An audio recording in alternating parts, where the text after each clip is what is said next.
based on our experience today, most of the industry still is doing, the day-to-day with the truck driver reporting in. They're doing the monthlies by pushing the piles up and, counting blocks, things like that. But we do have many customers at Stockpile Reports that are doing the inventory with finance on the quarterly basis, who are pushing to monthly at the ready-mix plants. And we're hearing feedback that just by having good, confident data on that monthly basis, it's starting to chip away at the fear of running out, right?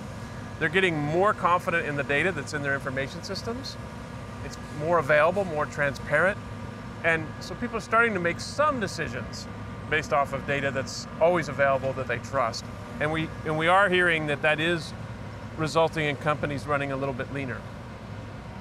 For the future, you're going to use fixed installed cameras at a site like this. We're actually running this today. We've been running for close to 6 or 9 months with some companies and pilots, installing cameras and generating measurements every 15 minutes.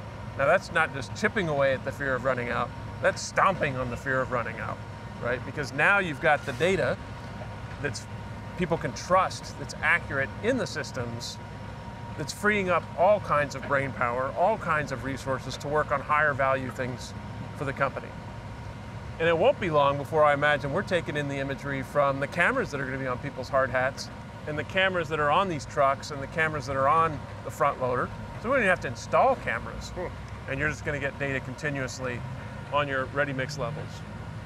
So the future's just around the corner. It's bright. I imagine it's only going to be a matter of a few years before every ready-mix plant wants to eliminate the fear of running out and has that good data, every 15 minutes. Every minute even, we'll see what the right threshold is that allows them to reduce their cost per yard and take that fishing trip and not have that fear of running out just eating at them in the back of their head. It'll revolutionize the industry.